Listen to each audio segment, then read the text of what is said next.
함께 보실 하나님의 말씀은 누가복음 16장 1절로 13절까지 말씀입니다. 누가복음 16장 1절로 13절까지 말씀을 교독하도록 하겠습니다.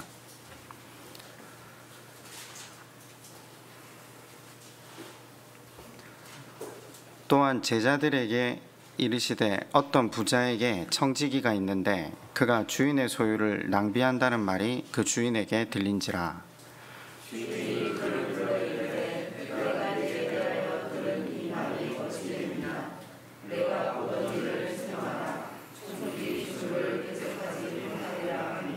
청지기가 속으로 이르되 주인이 내 직분을 빼앗으니 내가 무엇을 할까? 땅을 파자니 힘이 없고 빌어먹자니 부끄럽구나.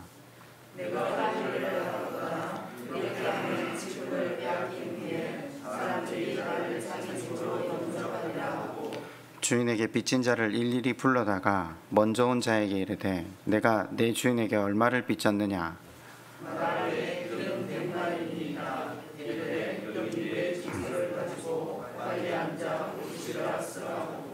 또 다른 이에게 이르되 너는 얼마를 빚졌느냐? 이르되 밀백석이니이다. 이르되 여기 네 증서를 가지고 80이라 쓰라 하였는지라.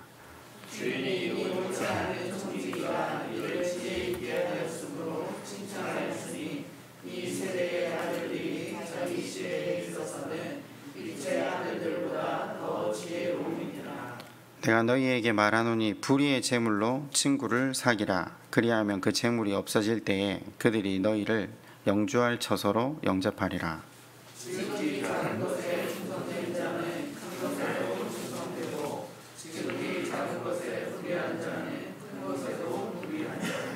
너희가 만일 불의한 재물에도 충성하지 아니하면 누가 참된 것으로 너희에게 맡기겠느냐?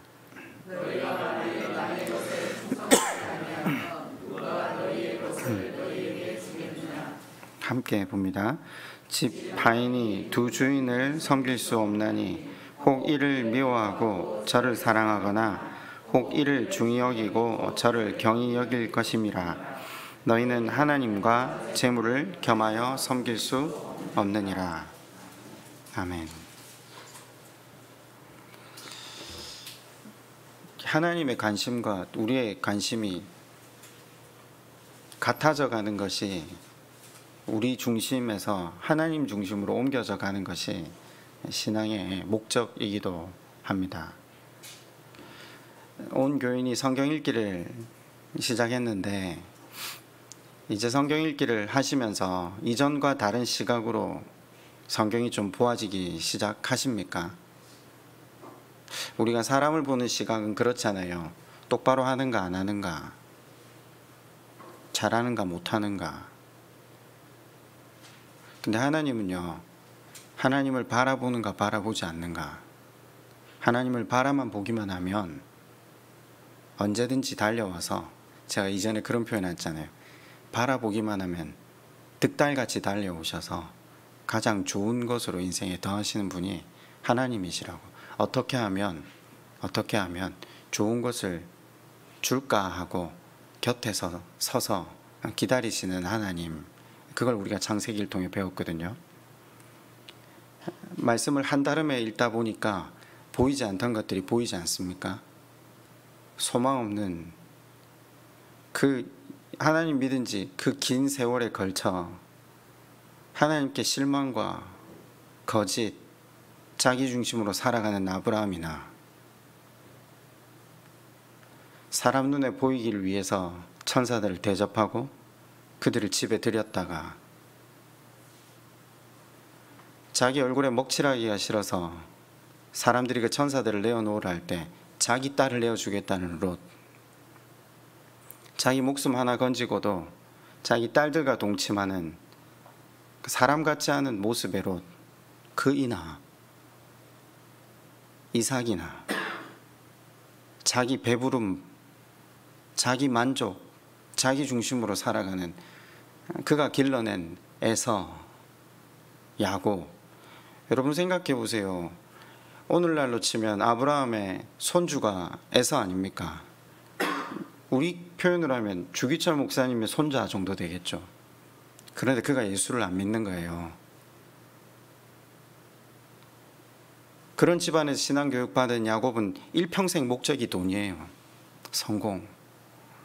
그런데 그런 인간들이 마태복음 1장에 쭉 나열이 되어 있어요. 누가 더하고 누가 덜하고가 보입니까? 아닙니다. 모두가 한결같은 죄인입니다. 그들이 하나님을 바라볼 때 하나님께서 그들을 어떻게 구원하셨는가, 그들에게 어떻게 좋은 걸 더하셔서 그들로 참 생명답게 살게 하시는가의 이야기가 성경입니다. 하나님의 사랑 이야기, 하나님의 구원 이야기. 큰 테두리 안에서 그 하나님 그분의 뜻과 마음을 알고 성경을 읽기 시작하면 성경이 굉장히 새로운 관점에서 보이기 시작합니다. 이전에 사람 중심으로 읽었던 성경이 이제 하나님 중심으로 읽히기 시작하면서 이제 좀 더 똑바로 하고 똑바로 안 하고 잘하고 못하고가 인생의 관점이 아니라 하나님을 바라보면서 걸어가면 되구나. 그런 의미에서 하나님을 잘 바라보고 걸어가고 계신 시냇가 교우 여러분들, 반드시 하나님의 열심에 의해서 하나님 나라를 이루고야 말 것입니다. 오늘 우리는 잠시 우리가 지금 살펴보고 있는 예배에 대해서 잠시 한번 발걸음을 멈추고, 일전에 한번 말씀을 드렸는데 불의한 청지기 이 비유를 통해서 다시 한번 하나님께서 우리에게 바라시는 것이 무엇인지를 상고해 보려고 합니다. 설명이 바르게 잘 전달되면, 아니 좀 빨리 전달되면 한 번에 마치고요, 빨리 전달이 잘 안 되면 두 번에 걸쳐서 불의한 청지기를 설명을 하려고 합니다. 말씀을 들으시면서 중간에 제가 한번 이렇게 부탁을 드린 적이 있는데, 깨달아질 때는 아멘을 하시거나 고개를 끄덕여 달라고, 끄덕여 주시거나 아멘을 하시면 제가 일단 넘어가도록 하고, 안 하시면 계속해서 설명을 하도록 하겠습니다. 사실 요즘 세상은 불의라는 단어를 용납할 수 있는 세상이 아닙니다. 조그만 불의도 결코 용납하지 않는 세상입니다. 자기의 불의는 모르겠지만 남의 불의가 드러나면 어떤 식으로든 그걸 다 밝혀내어서 마땅한 심판을 받게 하려 하는 것이 오늘 사회의 흐름입니다. 그런 면에서 오늘 이 본문이 우리에게 확 와닿지는 않는 것 같습니다. 왜냐하면 주님이 불의한 청지기처럼 살아라 라고 말씀을 하시기 때문입니다. 이 비유는 여러 번 성경을 읽어보신 분들이라면 대략 내용을 이렇게 이해하고 계실 겁니다. 큰 부자 집에 재정을 맡아보는 집사가 한 명 있죠. 그런데 본문을 보시면 어느 날 주인에게 소문이 들렸답니다. 이 청지기가 그 주인의 소유를 낭비했다. 이 원문에 이 낭비했다라는 단어가 디아스코르피조라는 단어인데, 이 단어는 사실 탕진했다라는 말에 더 가깝습니다. 주인에게서 그 재산을 분리시켰다. 그런데 이 단어가 현재 진행형으로, 분사형으로 쓰이고 있어요. 무슨 말인가? 과거에서 지금까지 지속적으로 재산을 탕진해오고 있다라는 걸 성경은 드러냅니다. 청지기는 주인의 재산을 관리해야 하는 임무를 맡았잖아요. 그런데 탕진했다라는 것은 직무를 소홀히 했다는 것. 주인이 불러 묻죠. 이 일을 행함이 어찌미냐. 오랫동안 신뢰해왔던 그에게 큰 실망을 한 주인. 대답을 듣지 않습니다. 이제 맡은 일을 정리해라, 세마라, 이 표현을 쓰는데 인수인계를 해라 이 말이죠. 자, 제가 또다시 말씀을 드리지만 비유 안으로 들어가시면 안 됩니다. 성경에 나오는 비유는 주제를 명확히 하기 위한 가상의 현실이라는 사실을 기억하셔야 됩니다.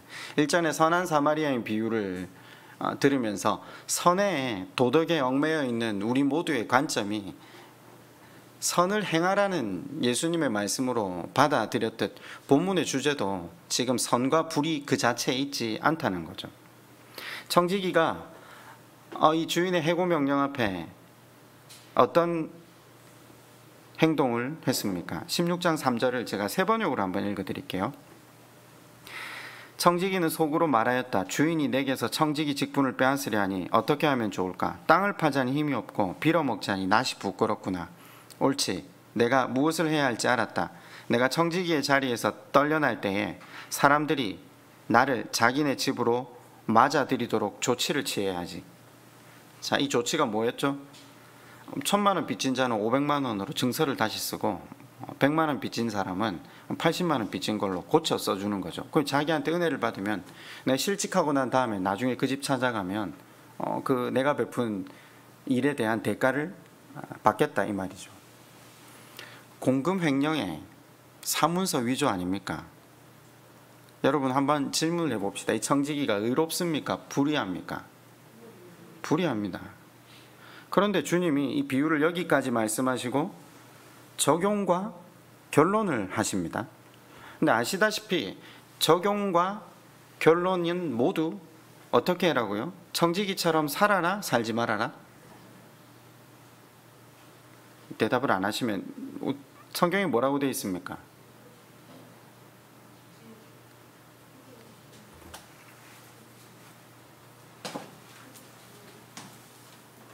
대답을 하셔야 되는데요.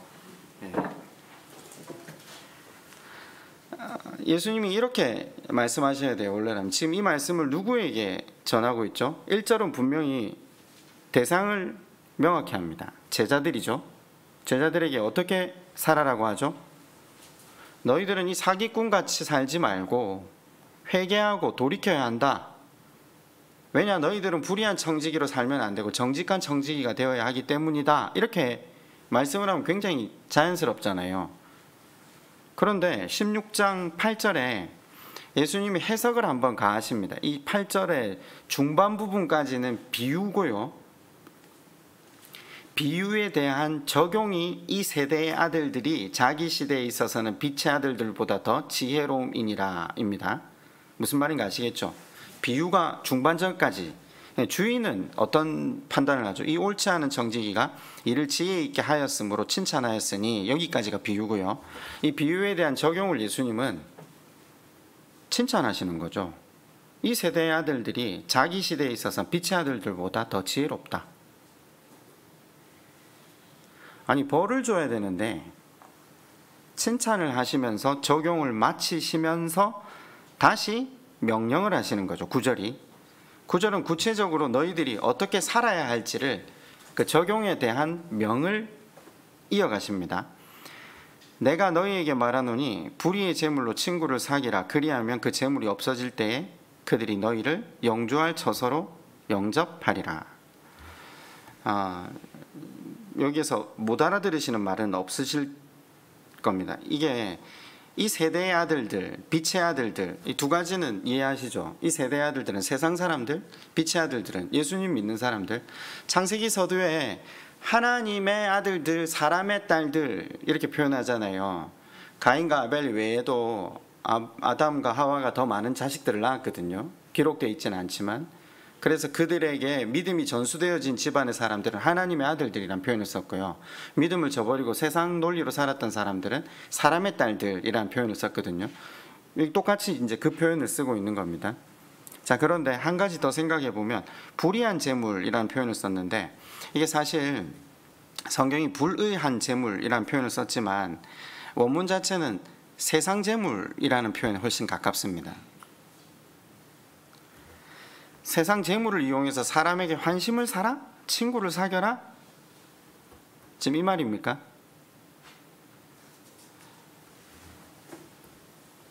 이제 해석이 분분하잖아요. 여지껏 여러 가지 해석을 들어보셨겠죠. 대체적으로 어떤 해석에 여러분은 주안을 두고 계신지는 잘 모르겠지만 일반적으로 이런 해석도 합니다. 뱀처럼 지혜롭고 비둘기처럼 순결하라. 그래서 그리스도인들은 모르고 속으면 안 된다. 알고 속아야 된다. 제 말 이해가 가십니까? 똑똑해야 된다. 지혜롭게 맡기신 모든 것들을 운영해야 된다. 사실은 본문은 지금 그 이야기가 아닙니다. 세상 재물을 세상 살아갈 동안 지혜롭게 잘 사용해라. 그런 이야기를 하려고 지금 본문이 이 불의한 청지기의 비유를 들고 있는 건 아닙니다. 불의한 청지기를 칭찬한 이유가 뭐죠? 제가 지금 한 가지 해석만 그냥 샘플로 밝혔는데 여러 가지 해석을 더 설명을 해드리면 오히려 더 혼란스럽겠다 싶어서 그냥 곧바로 본문이 말하고자 하는 해석의 본질을 이야기하려고 합니다. 불의한 청지기를 칭찬한 이유는 제 앞가림을 할 줄 알았기 때문입니다.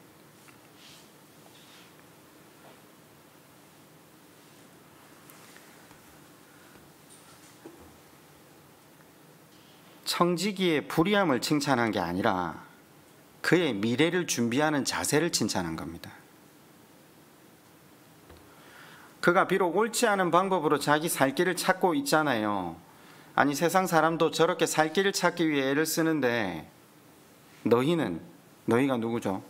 제자들, 영원한 가치를 위해 살아가는 너희들.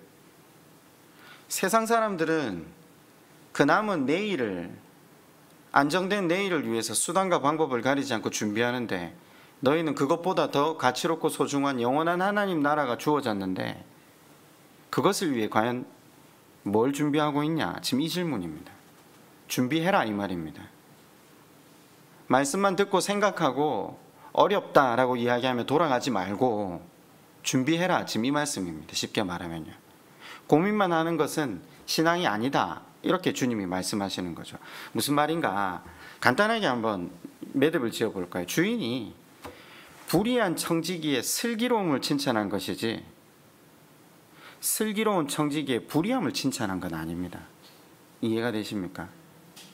불의한 청지기의 슬기로움 차이가 현저하게 납니다. 슬기로운 청지기의 불의함을 칭찬한 게 아니라는 거죠. 무슨 말인가? 하나 예를 들어 볼까요? 옛날에 그 한 영화가 제 머릿속에 제일 먼저 기억이 나는데 스피드라는 영화가 기억나십니까? 그 버스에 테러리스트가 폭탄을 설치했어요. 속도가 떨어지면 버스가 폭파되게 만들어 놓은 거죠. 그 안에 있는 승객들이 제법 많은데 그 소식을 들은 버스 기사가 속도를 떨어뜨리지 않게 하기 위해서 버스를 몰기 시작하죠. 그러면 속도를 떨어뜨리지 않게 하기 위해서 신호를 지켜야 됩니까? 신호를 위반해야 됩니까? 불의한 거죠. 제 말 이해가 되시죠? 그러다가 속도가 계속해서 떨어지니까 반대편 차선으로도 넘어가고 다른 차가 부딪혀서 다른 차가 전복되기도 해요. 불의한 거죠. 불의한 거잖아요. 엄밀하게 따지면. 근데 우리는 손에 땀을 쥐면서 보기 시작하죠. 속도가 떨어지면 안 되는데. 그죠? 그 상황을 보다 못한, 제 기억이 정확하게 맞다면 모르겠는데 키아누 리브스가 그 버스에 올라서 이제 그 버스를 공항으로 몰고 가서 속도를 떨어뜨리지 않게 하는 그 과정을 보면서 우리는 어떻게 하면 저 속도가 떨어지지 않아서 그 안에 탄 승객들이 살 수 있을까를 손에 땀을 쥐면서 바라봤던 시각. 자, 법 어기고 신호 무시하고 다른 사람들 사고 나게 하는 게 잘하는 겁니까? 그걸 칭찬할 사람은 한 명도 없어요. 그런데 그 상황에서 승객들을 구조하고자 하는 주인공을 칭찬하는 거예요. 그죠? 이 비유에서 예수님은 그 불의한 청지기의 불의함을, 그 사기꾼 같은 행동, 그 자세를 본받으라고 하는 게 아닙니다. 미래를 준비하는 자세, 그걸 본받으라라고 하는 거죠. 이 세대의 아들들이 자기 시대에 살면서 그들도 내일을 위해서 이렇게 준비하는데 영원한 삶을 준비하는 너희들은 과연 어떠해야 하겠느냐. 여기까지 다 알아들으셨죠?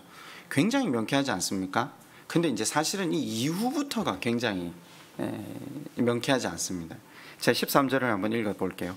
집 하인이 두 주인을 섬길 수 없나니 혹 이를 미워하고 저를 사랑하거나 혹 이를 중히 여기고 저를 경히 여길 것임이라.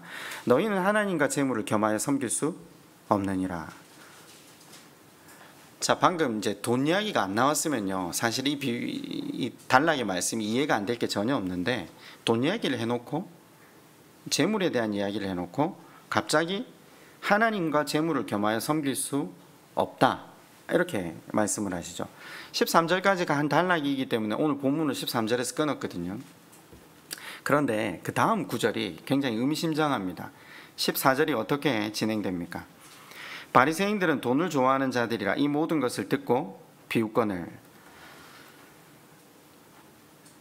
바리새인이 이 비유가 말하고자 하는 바의 본질이 뭔지 알아들었다는 겁니다. 쉽게 말하면요. 뭔 이야기죠? 돈 이야기입니다. 돈 이야기, 재물 이야기입니다. 하나님과 돈이 서로 우리 삶의 주인 노릇하려고 싸우는데 둘을 같이 섬길 수 없다. 하나님 그분을 주인 삼아야 한다. 그죠?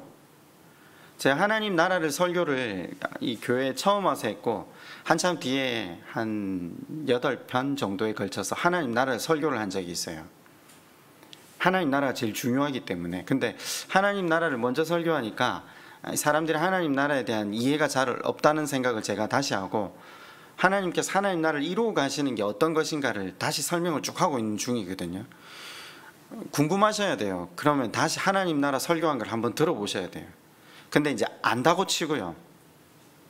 들으셨으니까 일단 물론 기억에는 다 사라지셨겠지만 일단 안다고 칠게요. 제가 너무 절망스럽거든요. 기억은 나십니까? 내 소유를 팔아, 밭을 팔아, 밭에 감추인 보화를 사는 것 기억나시죠?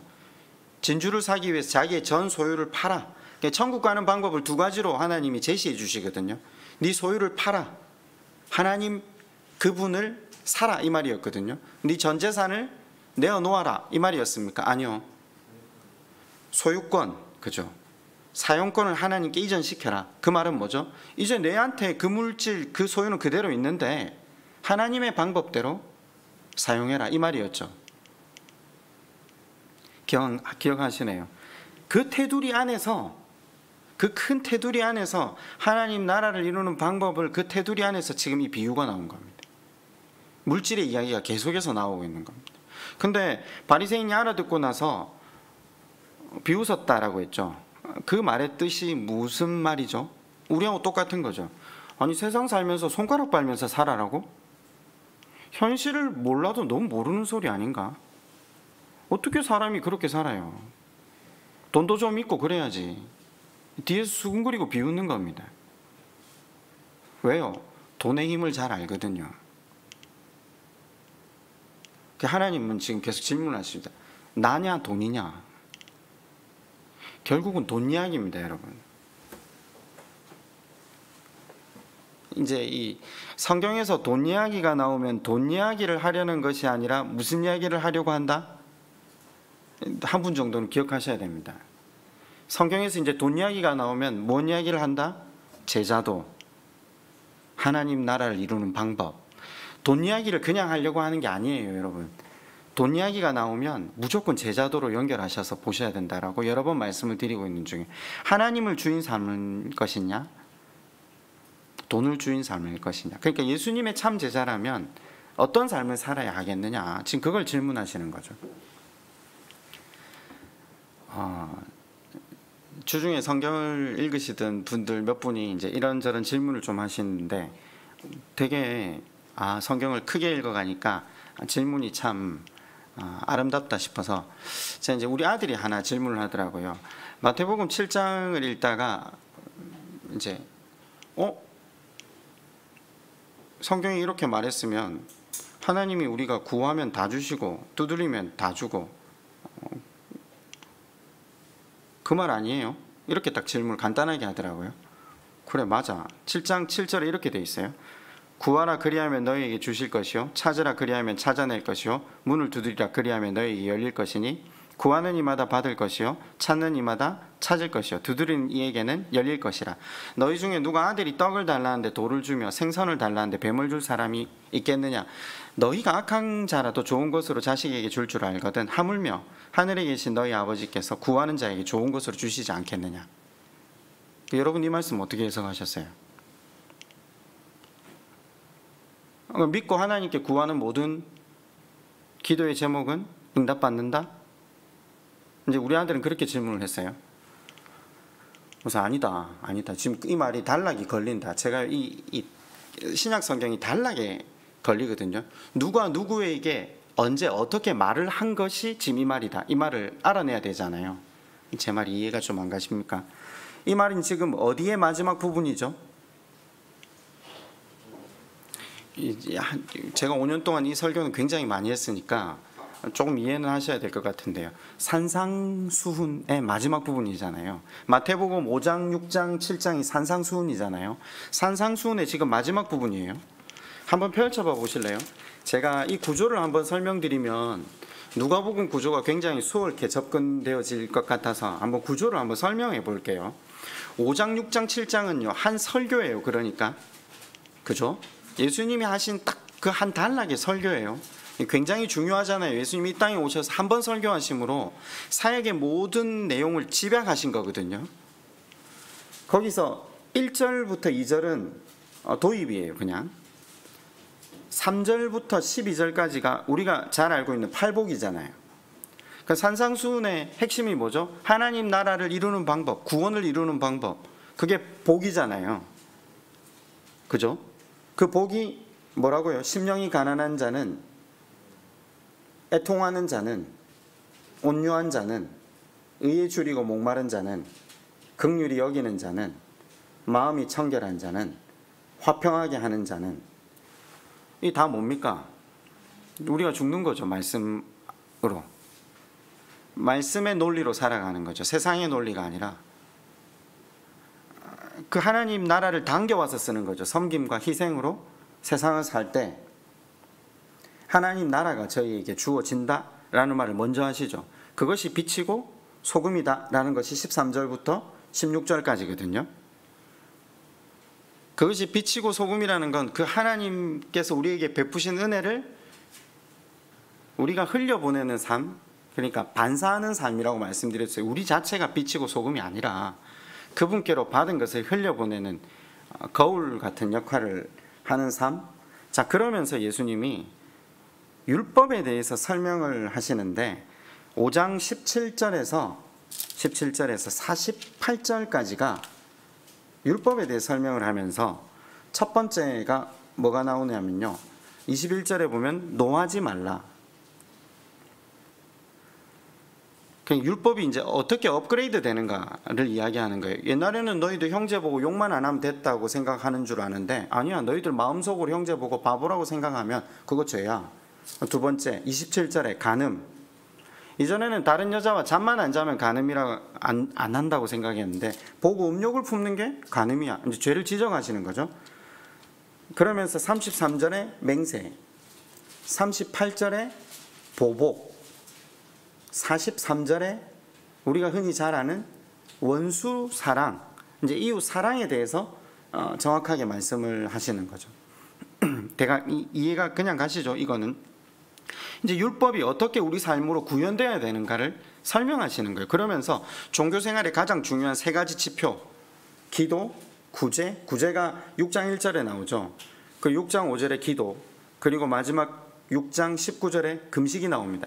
이 세 가지가 중요한데 이것이 하나님 앞에 상한 심령으로 감사하는 마음으로 드려지지 않으면 너희가 종교생활하는 이 모든 것 소용없어. 지금 그 말입니다. 쉽게 말해서. 그 이야기를 했을 때 제자들의 반응이 어땠을까요? 우리 반응하고 똑같겠죠. 그래 살아서 어떻게 세상을 살아요? 구원을 어떻게 이루어요 우리가? 말씀대로 사는 거 숨막혀 죽겠는데 섬기고 희생하고 하나님 나라를 위해서 물질 중심이 아니라 관계 중심으로 살고 하나님과의 관계를 위해서 어떻게 살아요? 어떻게 우리가 구원을 이루어내요? 그 질문이 우리 가운데 있는 걸 아시고 주님 뭐라고 하십니까? 구하라 그리하면 너희에게 주실 것이요 찾으라 그리하면 찾아낼 것이요 문을 두드리라 그리하면 너희에게 열릴 것이니 구하는 이마다 받을 것이요 찾는 이는 찾아낼 것이요 두드리는 이에게는 열릴 것이라. 너희 중에 누가 아들이 떡을 달라 하는데 돌을 주며 생선을 달라 하는데 뱀을 줄 사람이 있겠느냐? 너희가 악한 자라도 좋은 것으로 자식에게 줄 줄 알거든 하물며 하늘에 계신 너희 아버지께서 구하는 자에게 좋은 것으로 주시지 않겠느냐? 황금률이죠. 구하면 모든 것이 다 이루어진다라는 것. 하나님 말씀대로 사는 게 너무 어렵습니다. 머리로는 알겠는데 내 한 발짝 떼는 게 내 죽는 것보다 더 고통스럽습니다. 근데 내 하나님 바라보면서 걸어갑니다. 그 기도하면 하나님께서 일하시겠다는 겁니다. 이건 믿음의 기도도 의의 기도도 아니라 그냥 하나님 바라보고 올려드리는 모든 기도에 하나님께서 역사하시겠다는 겁니다. 구원은 누가 이루어 가시는 겁니까? 하나님이 이루어 가시거든요. 그래서 우리가 말씀을 바라보면서 그 하나님께 간구하는 모든 기도는 하나님이 들으시고 말씀 안에 거할 수 있도록 하나님이 일하시겠다. 지금 그 말씀이거든요. 그러면 이제 구하라, 찾으라, 두드리라 이 말씀에 대한 명확한 이해가 가시죠. 단락이 굉장히 중요해요. 어디서부터 이야기했는가를 알아야 무엇에 대해서 응답하겠다라는 말씀인가를 봐야 되잖아요. 근데 우리가 이걸 떼서 읽거든요. 떼서 읽으면 사실은 비유의 해석이 어디로 갈지 모르죠. 16장 다시 돌아와 볼까요? 38분인데 암만 해도 한 번만에 끝나기는 쉽지 않은 것 같아요. 16장을 지금 오늘 우리가 비유를 읽었잖아요. 불의한 청지기 비유가. 이 불의한 청지기 비유가 어디서부터 시작됩니까? 이제 이걸 찾아야 되겠죠. 14장 후반부입니다. 사실은 14장 후반부에 33절에 걸립니다. 14장 33절 한번 가보실래요? 이와 같이 너희 중에 누구든지 자기의 모든 소유를 버리지 아니하면 능히 내 제자가 되지 못하리라. 앞에 제가 아까 말씀드렸잖아요. 천국 갈 수 있는 비유에 대해서 예수님 말씀하시고 나서 제자도를 설명하시거든요. 제자도를 설명하시다가 14장 33절에서 제자들에게 명확하게 이제 한 번 더 선을 긋는 장면이죠. 너희 중에 누구든지 자기의 모든 소유를 버리지 아니하면 능히 내 제자가 되지 못하리라. 우리 이제 소유를 버린다, 소유를 팔아서 보배를 산다, 이 말의 의미가 사용권을 이전한다, 소유권을 이전한다는 말로 이제 이해를 하셨으니까, 자 14장 후반부와 어디가 연결된다고요? 16장 1절에 말하잖아요. 16장 1절이 누구에게 말한다고요? 제자들에게 걸리잖아요. 그러면 중간에 15장은요? 15장 1절은 누구에게 말씀하시는 거죠? 예수님께서 바리새인과 서기관에게. 명확하잖아요. 1절에 나와 있잖아요. 그러면 삽입된 거죠. 사실은 같이 들으라고 하는 말이에요. 소유를 버리지 않으면 내 제자가 되지 못한다, 이 이야기 때문에 불의한 청지기를 이야기하는 거죠. 그 하나님과 재물을 겸하여 섬길 수 없다, 이 말을 바리새인들이 옆에서 듣죠. 그러고 어떻게 살아? 근데 이 사람들은 전혀 이해를 못한 거죠. 소유를 버리라는 게 핵심이 아니잖아요. 복음서에서 물질에 대한 비유가 나오면 제자도를 설명하는 것입니다. 하나님과 재물이 항상 우리에게 주인 노릇 하려고 들 때에 참 제자들은 하나님을 주인 삼는 삶 사는 것이 하나님 나라를 이루는 것이다. 그걸 설명하기 위해서 불의한 청지기 비유가 나오는 겁니다. 이게 굉장히 그냥 단순한 이야기입니다. 제가 오늘은 비유 하나를 더 들어서 여러분한테 생각을 좀 확장시켜 놓고 말씀을 좀 맺으려고 해요. 결론은 사실 이미 난 건데, 이전에 한번 이런 비유를 든 적이 있는데, 제가 에이리 프롬의 소유냐 삶이냐라는 책의 예화를 한번 든 적이 있는데 기억나십니까? 여러분, 왜 사람이 죽고 나면요 솜으로 코를 틀어막고 입을 틀어막고 구멍이란 구멍은 다 틀어막고 수의를 입히고 손에 줄을 묶고 발에 줄을 묶습니까? 움직이지 말라고. 그죠? 그리고 나서 관에 넣고 관 뚜껑을 닫죠. 뚜껑을 닫고 그냥 덮어서 밑에 내려도 될 건데 못을 박아요. 그리고 아주 깊이 땅을 파서 관을 내립니다. 그리고 흙을 덮습니다. 그리고 보신 분은 아시다시피 그 위에 인부들이 올라서서 흙을 밟아서 다집니다. 우리나라 같은 경우는 봉분을 위로 올리죠. 에이리 프롬은 왜 그렇게 장례 절차를 진행하느냐, 그 퀘스천 마크를 던지고 답을 스스로 이렇게 합니다. 너는 거기에서 나오면 안 된다는 겁니다.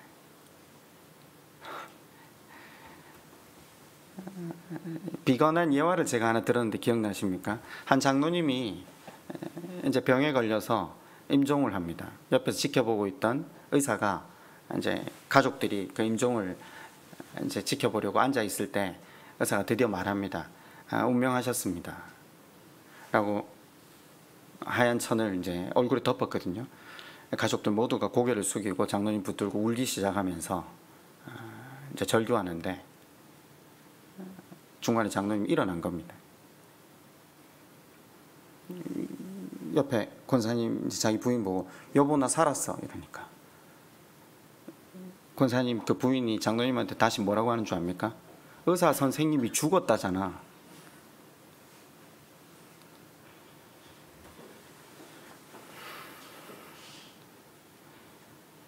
이미 재산 다 나누고 계산 다 끝났는데 평생 살아가면서 소유를 가지고 관계를 위해 살지 않았던 사람은요, 깨어나면 반길 사람이 아무도 없습니다. 에이리 프롬이 이 책을 통해서 모든 사람은 두 가지 삶의 양태를 가지고 있다고 합니다. 하나는 소유형이냐, 하나는 존재형이냐. 우리한테 질문을 던지는 거죠. 제가 했던 비유는 이전에 제가 설교를 하면서 한번 이 책에서 가져와서 여러분한테 한번 생각해 보라 하라고. 여러분은 소유를 위해서 살아가냐, 관계를 위해서 살아가냐. 여러분이 죽었다가 깨어났을 때 여러분 반길 사람이 과연 있기는 하겠느냐라는 질문을 제가 이전에 던졌거든요. 소유 양식의 삶을 사는 사람들은 삶의 목적이 소유에 있다는 거죠. 내가 얼마를 가졌냐, 내가 학위를 가졌냐, 내가 어떤 직위를 가졌냐, 이런 것에 근거해서 내 자신의 정체성을 확인하는 사람, 거기에 삶의 의미와 목적을 두는 사람. 그러니까 소유가 내려가면 존재 자체의 의미가 없어집니다. 존재 자체가 무너집니다. 그죠? 그런데 존재 양식이 빙잉 모드, 그러니까 이게 사실은 관계 중심이거든요. 제가 그렇게 표현할게요. 소유냐, 소유형 인간이냐, 관계형 인간이냐. 관계형 인간은 계속해서 자아를 들여다보거든요. 자신이 어떤 삶을 살아야 할지를 성찰하거든요. 존재형 인간, 관계형 인간은 삶의 의미를 인간답게 살아가는데, 관계를 맺는데 의미를 두기 때문에 소유가 무너진다 해도 삶이 무너지지 않아요. 어떤 인간이든 이 두 가지 형태로 살아간다고 에릭 프롬이 이야기를 하거든요. 예수님이 지금 이걸 이야기하는 거예요. 너희는 소유형 인간이니 아니면 관계형 인간이니, 지금 이 질문을 하는 거죠.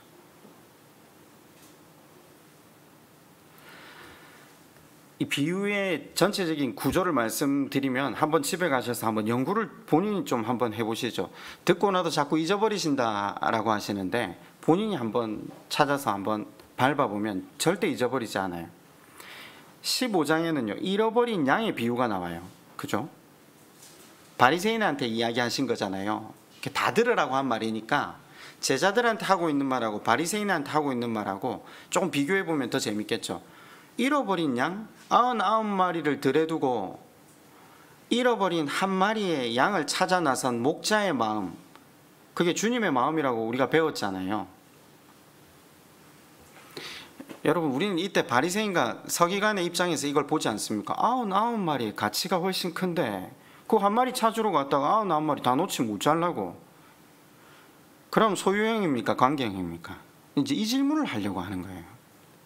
그럼 예수님은 소유형입니까? 관계형입니까? 굉장히 단순한 거예요. 재산으로 따지면 9마리 훨씬 크죠. 안 가야 돼요, 소유형이면요. 근데 관계형이기 때문에. 하나님은 관계형이기 때문에 간다는 지금 이 표현을 하는 거예요. 의미를 따지고 들면 택도 안 되는 비유죠. 그 밑에 뭐가 나오죠? 잃어버린 동전의 비유. 동전을 하나 잃어버렸다가 찾았죠. 그랬더니 그 동전을 찾은 여인이 뭐 했다고요? 동네 사람 다 불러다 잔치를 벌였대요. 아니, 잔치를 열면 비용이 얼마나 큽니까? 동전, 그게 뭘 그리 귀하다고. 사실은 여기 나오는 동전은요, 그 이스라엘 배경사를 알아야 되는데, 결혼 전에 약혼을 할 때 정혼자가 여자에게 10개의 동전을 주거든요. 이걸 여자가 베일에 달아요. 근데 그 중에 하나를 잃어버렸다는 겁니다. 이 10개의 동전이 상징하는 건 나와 너의 사랑이거든요. 동전은 마치 결혼 반지 같은 거죠. 그걸 찾기 위해서 집안을 뒤지다가 찾았다. 근데 동네 잔치를 열었다. 이 사람은 그럼 소유형 인간입니까? 관계형 인간입니까? 약혼자와 자기의 관계를 더 기뻐하는 인간, 그걸 표현하려고 하는 거죠. 그 밑에 우리가 잘 아는 탕자의 비유가 나오죠. 잃어버린 아들에 대한 비유. 탕자의 비유의 핵심이 뭐죠? 큰 아들은 바리새인을 상징하죠. 작은 아들은요, 세리와 죄인들을 상징하죠. 큰 아들은 어떤 형의 인간입니까? 동생이 집 나갔다 왔는데 아버지한테 화를 내죠. 뭐 때문에 화를 내죠? 돈 때문이죠. 그죠? 왜냐하면 유대인들은요, 그 유산의 분배 법칙이 큰 아들은 3분의 2, 작은 아들은 3분의 1 이렇게 봤거든요.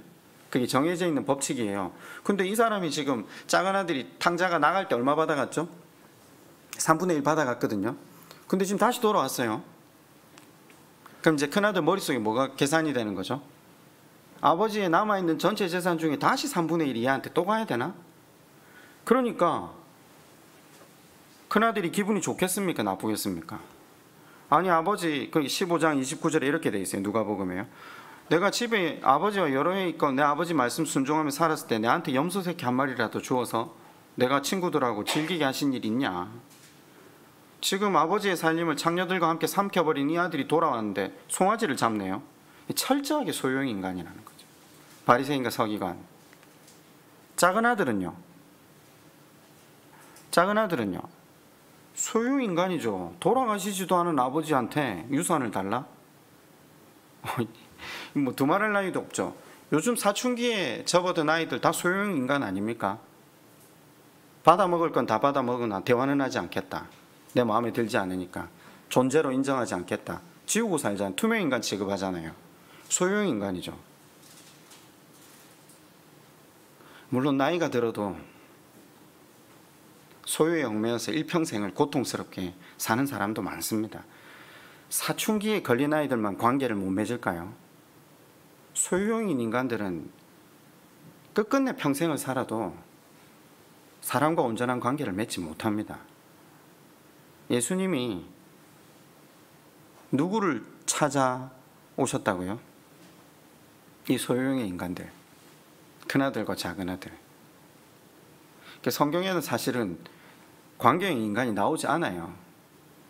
오직 예수 그리스도 혼자, 하나님 혼자 관계를 맺어주시려고. 작은 아들에게 어떻게 대우하십니까? 너 내 돈 다 쓰고 이 모양 이 꼬라지로 기어 들어와?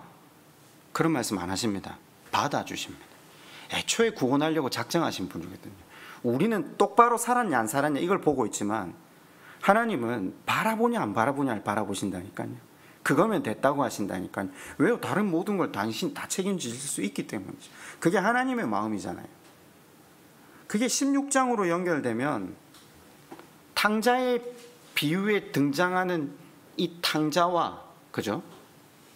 탕자와 불의한 비유에, 불의한 청지기에 등장하는 이 청지기가 똑같다라는 걸 보실 수 있어야 됩니다. 이게 지금 같은 패러그래프에서 가고 있거든요. 둘 다 물질 중심이고 둘 다 소유형의 인간입니다. 관계 중심이 아닙니다. 주인 앞에서 정의, 충성, 최소한의 기본적 예의가 없습니다. 그런데 뭘 깨달았다고요? 한순간에 자기가 소유했던 모든 것이 사라지게 되었을 때 뭐가 중요하다고요? 관계가 중요하구나. 그걸 깨닫다. 그걸 깨닫고 탕자는 어떻게 했죠? 아버지의 집에 가서 아들의 대우를 받겠다고 온 게 아니잖아요. 세리와 창기처럼 저는 집에 들어갈 자격이 없습니다. 다만 먹을 거라도 챙겨주시면 제가 살겠나이다. 같은 말씀이 우리에게 주어지는 거죠. 불의한 재물로 친구를 사겨라. 세상의 재물로 관계를 사라. 관계를 사는 것이 중요하다. 지금 그 이야기를 하는 거죠. 말씀을 맺겠습니다. 여러분 소유형 인간입니까? 관계 중심적인 인간이십니까?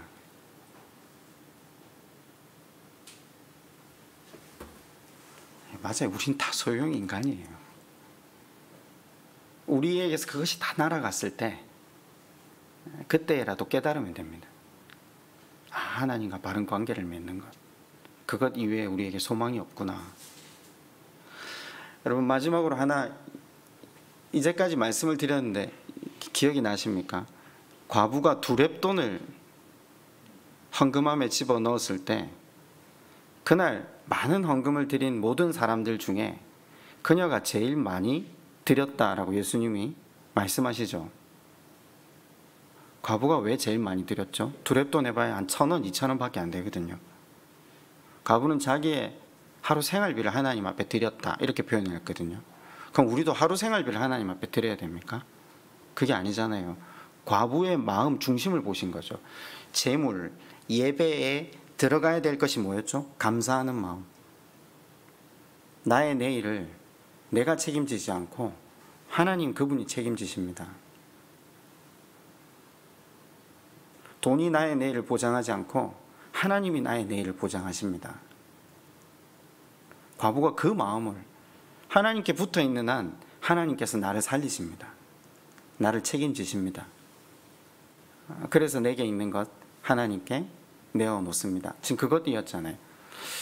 우리 교회 교인들은 과부의 두랩돈처럼 온전한 믿음으로 하나님 앞에 나아가고 계십니까? 저는 그렇다고 생각합니다. 11조 하시잖아요. 과부의 두랩돈이 11조입니다. 우린 다 돈이 내일을 우리의 삶을 보장한다고 생각하거든요. 아니요. 하나님이 우리의 내일을 보장하신다는 것을 믿고 우리는 오늘도 하나님 앞에 주께서 명하신 대로 예물을 들고 나아갑니다. 말씀대로 살아가기 위해 애를 쓰잖아요. 근데 힘들 때가 있잖아요. 그때 하나님께서 우리에게 다시 말씀하십니다. 구하라. 그럼 주신다. 찾으라. 찾을 것이다. 두드리라. 열릴 것이다. 이건 하나님께서 맞는 길을 우리한테 주신 것이거든요. 모쪼록 소유에 중심을 두기보다 하나님과 바른 관계에 더 중심을 두기 위해서 하나님께 구하며 나아갑시다. 가장 좋은 것으로 하나님께서 우리에게 응답해 주실 겁니다. 말씀을 기억하시면서 한번 같이 기도할까요?